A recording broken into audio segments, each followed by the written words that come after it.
દોસ્તો મારી ગુજ્જુની મોજ ચેનલમાં આપનું સ્વાગત છે। આજના વિડીયોમાં આપણે વાત કરવા જઈ રહ્યા છીએ કે આજે હતો કાજલબેનીમાનો બર્થડે, તો કોને કોને બર્થડે વિશ કર્યો અને દોસ્તો કાજલબેનના પિતાની તબિયત બગડી, અચાનક તેમને શું થઈ ગયું, આટલી બધી ઠંડી અચાનક લાગવા લાગી અને હાથે આટલો બધો સોજો કેમ આવ્યો, દવાખાને ગયા કે નહીં, બધું જ જાણવા મળશે તમને મારા આ વિડીયોમાં। અને દોસ્તો તેમના પાલતુ ડોગી એવા રિયો માટે બનાવવાનું છે સરસ મજાનું ઘર, તો આ લોખંડની આગમાંથી બનાવવામાં આવશે તેના માટે ઘર, તો કેવું ઘર બનાવે છે તે બધું જ જાણવા મળશે તમને આપણી આ ચેનલ ઉપર અને આ જ વિડીયોમાં। તો મારી ચેનલને સબસ્ક્રાઇબ ના કરી હોય તો ફટાફટ ચેનલને લાઈક શેર એન્ડ સબસ્ક્રાઇબ કરી દો। Full video in Thakor family blog channel દોસ્તો ફૂલ વિડીયોની લિંક ડિસ્ક્રિપ્શનમાં મૂકેલી છે, ત્યાં જઈને તમે આખો વિડીયો વોચ કરી શકો છો।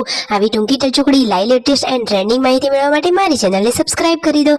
જુઓ અત્યારે તો પાણીપુરીની સરસ મજાની પાર્ટી ચાલી રહી છે, આજે તો હતી પાણીપુરી ચેલેન્જ। તો દોસ્તો વધેલી પાણીપુરી બધા લોકોએ બપોરે જ ખાઈ લીધી, તો બપોરે તો વધારે જમવાનું બનાવવાનું રહ્યું નહીં, પછી ડાયરેક્ટ રાત્રે જ જમવાનું બનાવ્યું। તો દોસ્તો આજે તો પૂનમ ભાભી ઘરે એકલા હતા, પાર્વતી ભાભી અને શિલ્પા ભાભી ગયા છે દવાખાને। આજે હતો કાજલબેનીમાનો બર્થડે, તો રાકેશભાઈએ વિડીયો કોલ કર્યો, બધા જ લોકોએ તેમને હેપી બર્થડે વિશ કર્યું। તો આપણા તરફથી પણ કાજલબેનીમાને જન્મદિવસની ઘણી બધી શુભકામનાઓ। બચ્ચા પાર્ટીએ હેપી બર્થડે વિશ કર્યું, પછી રાકેશભાઈ પણ તેમની સાથે વિડીયો કોલમાં વાતચીત કરી રહ્યા છે અને વાત કરતા કરતા પહોંચી ગયા રસોડામાં પૂનમ ભાભી જોડે। પૂનમ ભાભી રસોઈ પણ બનાવી રહ્યા છે અને કાજલબેનની જોડે વાતચીત કરી અને બર્થડે પણ વિશ કરી રહ્યા છે। તો કાજલબેનીમાં પણ ખુશ થઈ ગયા, ભાઈ ભાભી અને બચ્ચા પાર્ટી બધા લોકો કાજલબેનીબા સાથે હળી મળી અને પ્રેમથી વાતો કરે છે।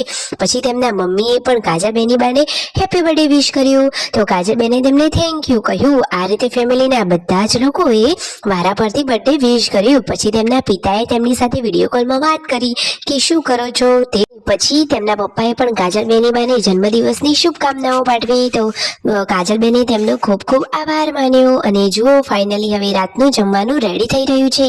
આજે તો એકદમ નવી જ રેસીપી બની રહી છે, બપોરની પકોડીનો જે મસાલો વધ્યો હતો એમાંથી જ બનાવી રહ્યા છે આવા સરસ મજાના ચણાવાળા વડા। તો આજે તો એકદમ યુનિક ટાઈપના વડા બની રહ્યા છે। તો પૂનમ ભાભી વડા બનાવવાની તૈયારી કરી રહ્યા છે અને આ રાકેશભાઈ શું કરી રહ્યા છે, તો દોસ્તો જુઓ આજે તો તેમના પિતાની તબિયત થોડી બગડી છે, જુઓ તેમને તો ઠંડી લાગી રહી છે। રાકેશભાઈએ તેમના મમ્મીએ કશું જ પહેર્યું ઓઢ્યું નથી, બધાને ગરમી લાગે છે, પરંતુ તેમના પિતાને ખબર નહીં અચાનક આજે કેમ આટલી બધી ઠંડી લાગવા લાગી, તેમની તબિયત થોડી બગડી લાગે છે, તાવ શરદી અને ઉધરસ જેવું છે અને અચાનક જ ઠંડી ચડી છે, તો તેમને તો આરામની જરૂર છે। અને એટલી જ વારમાં શિલ્પા ભાભીને બધા લોકો આવી ગયા।